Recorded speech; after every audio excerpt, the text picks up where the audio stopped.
Hello and welcome to a new Unity tutorial for the game Hit and Split.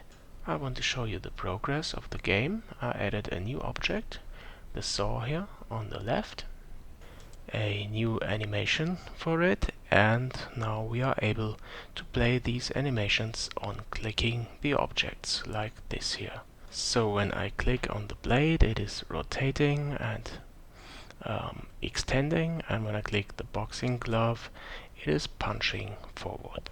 Alright, now let's see how this can be implemented. First I introduced a player object. This is an empty object here as a parent object for the player, and the glove and the saw are children to this parent object.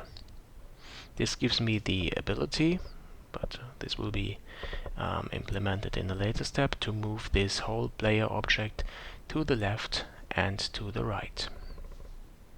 I also attached colliders to the objects. The saw, the blade, has a circle collider 2D, and the boxing glove has a polygon collider 2D.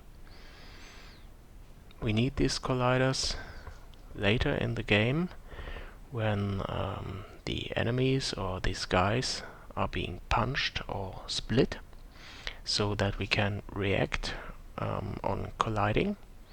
And also when we click on these objects, I need these colliders in my script for the hit testing. The next thing I would like to show you is the animation of the saw, which is quite similar to the boxing glove. Here's the initial state. In the next state it is extended and moving forward. And for the different keyframes, I'm changing the Z rotation of the blade, and this gives me this nice rotating saw effect. Here for this keyframe I have about 300 rotation, and in the next one I changed this back to 45 and so on. And when I play the animation, you can see that this looks quite nice. I'm really happy with this. So what is missing? Last but not least, we have the Animator components attached to the glove and to the saw. Here's the glove animator, and we have one parameter called boxing. This is a bool parameter, and we have transitions from the empty state to the boxing animation state, and when this is set to true, the transition to boxing animation is activated, and when it's set to false, the transition to the empty is activated again.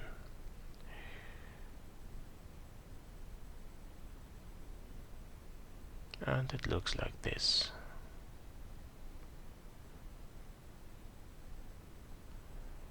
And quite the same is done for the saw. The only thing that is different is the name of the parameter. The transitions are quite the same. And perhaps I think about refactoring this a little bit, at least for the script. Perhaps I will use the same names like hit or attack or something like this, so that I can perhaps use a base class for this script. I don't know yet.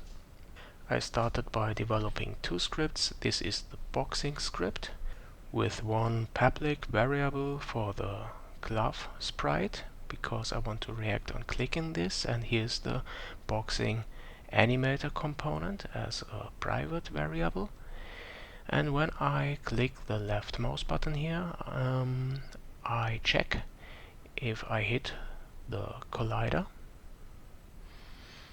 Let's write a to do here for the touch input, so that I don't forget this later when I compile for mobile device. And let's see, I get here the polygon collider, but I think that's not necessary, because the collider 2D is the base class, and we can use the base class here of the collider. Okay, so I get the collider 2D of my glove component, and if I hit this, then I play the boxing animation. And this is quite the same, as I said, for the saw animation. And yeah, I think I will refactor this and introduce a base class for these two components. Okay, great. So that's basically it. Let's play it. And I will also maximize this so that you can see it a little bit better. Clicking the glove will play the boxing animation, and clicking the saw will play the saw animation. Okay, I really hope you liked this tutorial. Please don't forget to subscribe to my channel. I will upload new development stages when these are ready. It would also be really cool if you could support me on my Patreon, because you know what, I will upload this whole project here and the following development steps to my Patreon account, and if you're my patron, you can download it from there. So see you soon here on my channel.